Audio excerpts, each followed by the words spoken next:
Hey everybody, Ben here for the Bonehead podcast, and welcome to Theory Thursday. Theory Thursday is where we get together and we have a look at one area of Blood Bowl and we take a bit of a deep dive. Whether it's stats or strats, the whole point is to look at something in detail and see what we can learn and maybe occasionally win a bit more in the game that we love.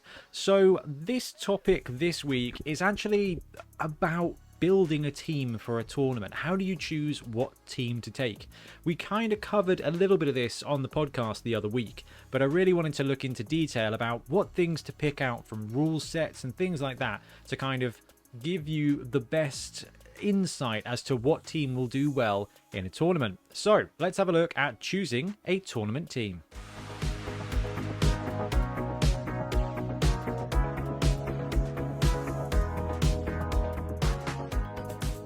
So step one has to really come before anything else, and that is your favorite team and the teams you like the appearance of and the teams you enjoy playing.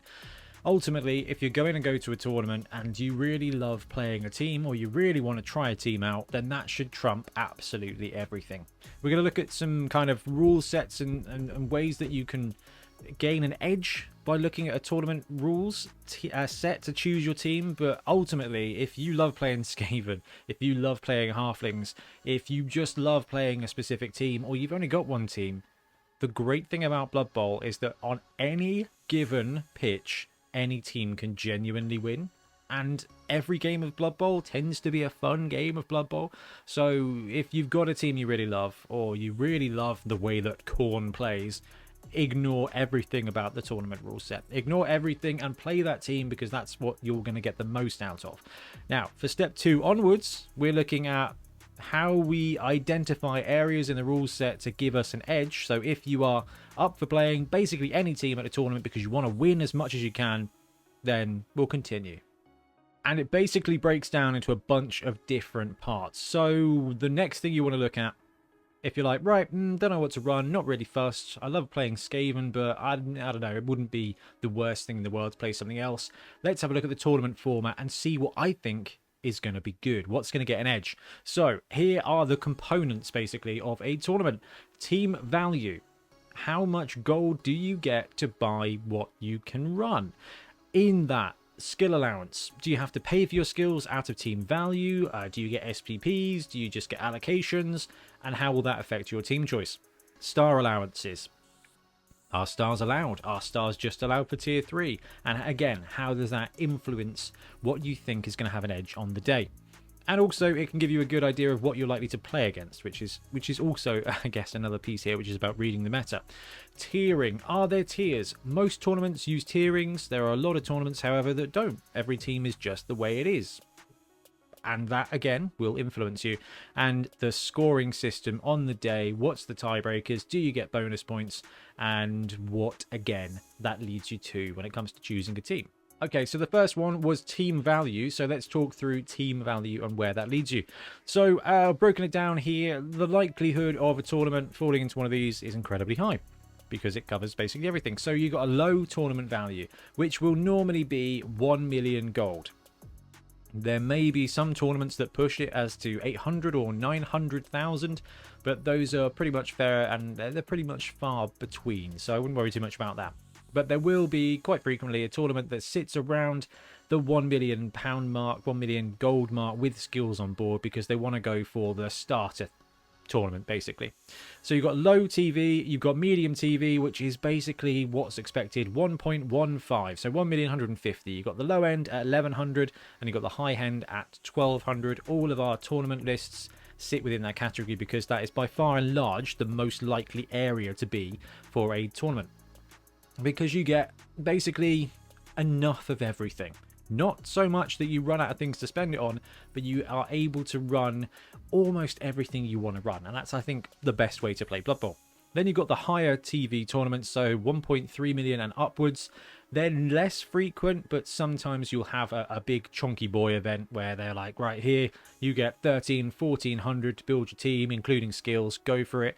And then you've got the massive ones, the huge tournaments at 1.5 million. Again, these are very rare, because that is a ton of stuff, and that will probably be including skills. And then you end up with a 1.2 million build with 10 to 15 skills on top of it. You're basically playing a year 2, year 3 league team, and it can get really, really crunchy. So expect most tournaments to be sitting in that medium category. Now, how does that influence you with what team to play?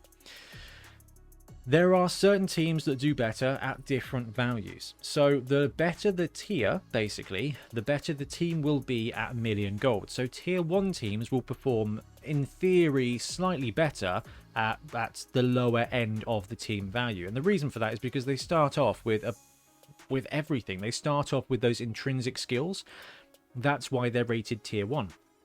So if you were going to go to a 1.1 million build tournament, then you want to be looking at Wood Elves or Skaven, the ones that have the skills that you need, as opposed to something like Chaos that don't come with any skills and actually need those skill packages to get the team kind of rolling. Now, as that flexes up, there are teams that kind of run out of gas the further along you get. So Skaven is a really good example. At 1 million, you can get a whole Skaven team. At 1.2, you can get a whole Skaven team plus a Star or a Rat Ogre, right? Really good.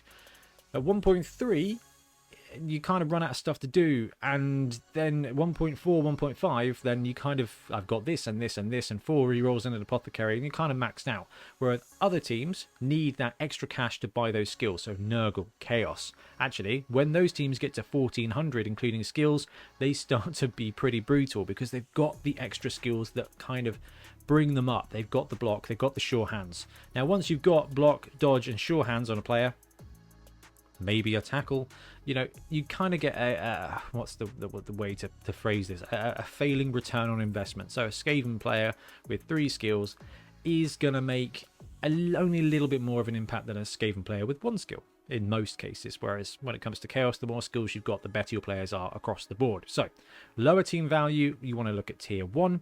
However, the tier 3 teams also do really well at low value as well, because they are cheap. So halflings, snotlings, you can get basically everything you want for that value. And in fact, ogres aren't too bad too. And I think this is by far and large the most important part of a tournament, which is the skill allowance. Now, there are 3 main ways that this works. One is skill buy. So you'll either say 1200 including skills, or 1100 and then 100 gold pieces worth of skills can be taken, or you get what we do, which is this tier team gets 4 normal skills and 2 doubles, so you can allocate them, or 36 SPP for you to spread around.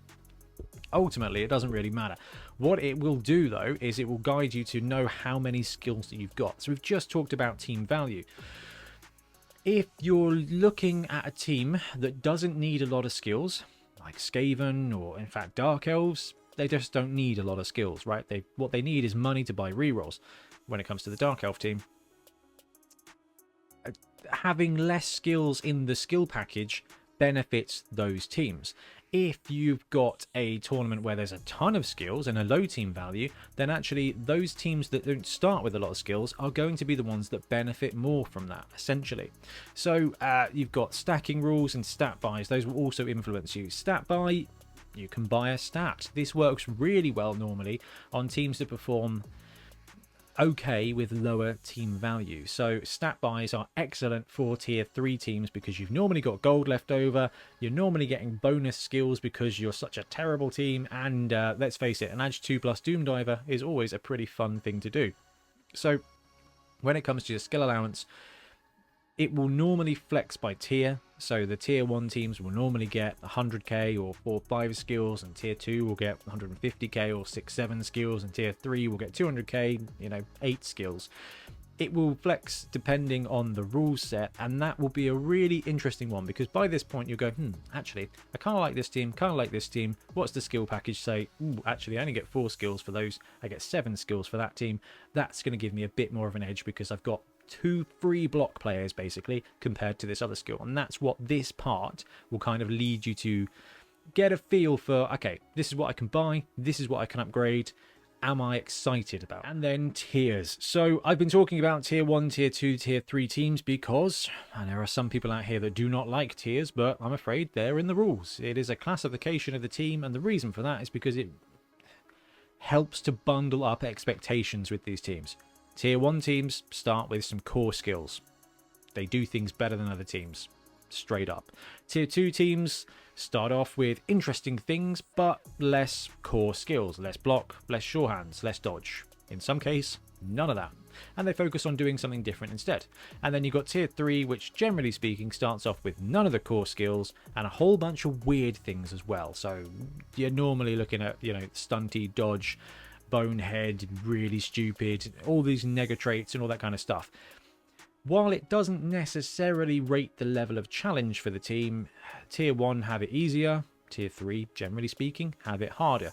And those tiers will influence you one way or another. Now, if there is a tournament with no tiers, then you've really got to consider, if you want to win, what the point of running a Tier 3 roster is. Tier 3, normally, with extra skills, sometimes extra money, and sometimes, most of the time, star players, they become a force to be reckoned with. You've got goblins with Bomber, you've got snotlings with Hackflem. That is a competitive game. You've got snotlings with no Hackflem, it's less competitive. Still fun, but less competitive. And that's the difference between, are you trying to win or are you trying to have fun? So Gary is a regular Bonehead competitor. Absolutely love the dude, he's a madman. But he will bring a roster with a plan to every tournament. My favourite one of his was he was going to run Scroll with an undead team with some catch ghouls to basically try and use Scrolls once per game, extra good throw ability to pull off an end-to-end touchdown. Gary built his roster because that was his fun element, that was his goal. If you're going to a tournament to choose the best way to win for the event, then tiers are going to be a balancing factor, because Tier 2 will normally get some more skills, Tier 3 will normally get some more skills to that. So it takes away the automatic, I'm just going to take Dark Elves, I'm just going to take Underworld because they've got everything. Well, if you can take Underworld that's got everything, or you can take Chaos or Black Orcs where they've got more skills to kind of balance it out, then you go from having a top 10 teams to a top 20 teams to choose. And the fear of taking the wrong tier doesn't matter if they're balanced out. And lastly, before we kind of bring it all together, is the scoring system of the tournament. You've got to have a look and see what points are given and where and why. This is probably the most varying element of the Blood Bowl tournaments that I've seen. We use 30 points for a win, 10 points for a draw, plus 3 points per touchdown up to 3, plus 3 points per casualty up to 3, and then an extra bonus point for perfect defense if you don't get any touchdowns in, to kind of give that Dwarf, Khemri, Nurgle, 1-0 win a bit more juice to it. You've got to look at the points. So in that circumstance, in that kind of environment, the teams that are going to score lots of touchdowns are going to get extra points. The teams that score lots of casualties are going to get extra points. If you're playing in a tournament where they don't have a bonus for touchdowns, then actually the only thing that matters is winning 1-0. Okay, we've got a proper Vin Diesel moment. Winning's winning. Doesn't matter if it's by an inch or a mile. If you've got a tournament like this where actually the more touchdowns you get, the more points you get, then actually winning by a mile is going to help you by a mile. And then you've got to look at the tiebreakers as well. And bonus points. We've run some tournaments where you get bonus points for open treasure chests. Is that going to influence your build? Bonus points for throwing. There's might be some minor cups to win. So the Air Award, the Nike Air Award with the most successful passes. Well, in that case, if that's what you want to do, or if you're going to get bonus points for getting passes, then you want a team with a great pass game. So Skaven or Elven Union, right? And then you've got to consider the tiebreakers, because most tournaments are going to be 3 rounds, maybe 4 rounds. And even with a Swiss system, it can be a bit close at the top, and you need to be aware of those bonus points, because that's going to be the difference most of the time from being in the top 3 to being in the top half. You go 2-1 in a tournament, it's going to be the majority of the table. If you go 3-0 at a tournament, it's going to be the top 4-5 coaches, and there's only going to be maybe 10 points in it. So you've got to maximize the tiebreakers, you've got to maximize the bonus points, and this is going to be one of the biggest things to focus on from a tournament. If there is an unlimited casualty bonus, then you want to go for a team that causes unlimited casualties. You want to go Chaos Dwarf, Dwarf, Khorne, because actually you're going to get all of those extra points from farming those casualties. If it's all about the score, then what else? Skaven, Lizardmen, teams that can pull out 3-4 touchdowns a game to get you those extra points. So you kind of have to reverse this. Start with the scoring system, because it will give you a good idea of how to play to win. And I'm going to bring it back to this summary just to kind of finish up. So if you're playing to win, you've got to start and have a look at the scoring. What's leading into it? If it's all about casualties, where are my casualty teams? And then within that kind of subset of teams, who's getting more gold? Who's getting more skills? Who's got more star players? Who's got bonus special rules for the tournament? And you can kind of essentially try and maximize. So if we do a reverse tree here, we say we're in a tournament where there's extra 3 points per touchdown, no limit. Nothing for casualties, right? Just you win and you get points for touchdowns. You want to score as many touchdowns as you can. So then you can go, right, is there a bonus for tiering when it comes to skills? Let's say in this example, there's no bonus for tiering for skills. Okay, so everybody gets the same amount of skills and we want to score the most touchdowns we can do. Okay, so which of my teams are going to be nice at this team value? Okay, we're playing 1100. Brilliant. Right, what can I get for my Wood Elves? 1100 with these skills. What can I get for my Skaven? 1100 with these skills. Which of these two teams do I like in this format? And then you consider the meta, which I should have put on this list. What's everyone else going to be bringing? Okay, in this event, everyone's going to be thinking, right, let's maximize my touchdowns. So am I likely to see a lot of counter teams to that who are going to be playing for the win? All right, probably. We're probably going to see a few extra dwarf teams, a few extra chaos dwarf teams, even though they're not going to be scoring a ton of like extra touchdown points. They will be scoring the wins because they will have that intrinsic tackle. They will have that hard counter. And this is the thing I absolutely love more than anything. I think it's probably the meta. So you've got a rule set that benefits those dashy teams. Well, there will be those coaches that go, you know what, I'm going to rock your scissors here. I'm going to bring my dwarves and I'm just going to pound face and win 2-0. I'm going to get them points for winning and you're not. And you kind of got to judge what you think the other players are going to be. And if you're going to a vanilla tournament, all you can do really is focus on what you want to run in this event. If you're going to a local tournament and you know those local players, then you know who I'm talking about. There's that player that's like, right, they're going to bring dwarves, they're going to bring underworld, doesn't matter the rule set. So we're going to have a lot of elf players at this one. Okay, right, what team can I get that's got good dash ability to score some touchdowns and I can chuck some tackle on there to ruin some days? Lizardmen. Okay, wicked. I'm going to be up against a load of dash teams. So I put tackle on my Sauruses, and I've got a bunch of 2-die block murder fest, and I've still got the skinks there to score a lot of touchdowns. And you can kind of break down where your best options are and what you're likely to play against and how to get the advantage. Anyway, I'm going to wrap up because I could talk about this all day and that seems completely unnecessary. But let me know in the comments what you think about when you go to a tournament, how you want to read the meta and how you build your teams, because this is one excellent part of Blood Bowl.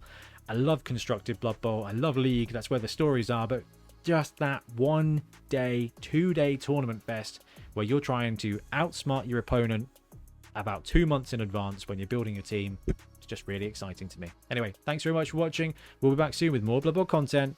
Happy blocking. Thanks very much for watching. We really appreciate your support. If you want to help support the channel even further, please like and subscribe, or come join us on our Patreon. We have early access to content. We get loads of feedback from you guys, and we try and do competitions as much as we can. Or you can get yourself some Bonehead podcast merch on our Spreadshirt site. So if you want to support a team, especially for the Bonehead Championship, you can pick up a shirt, a mug, things like that. It all helps support the channel, and we really appreciate it. Anyway, links below. Thank you very much. Happy blocking.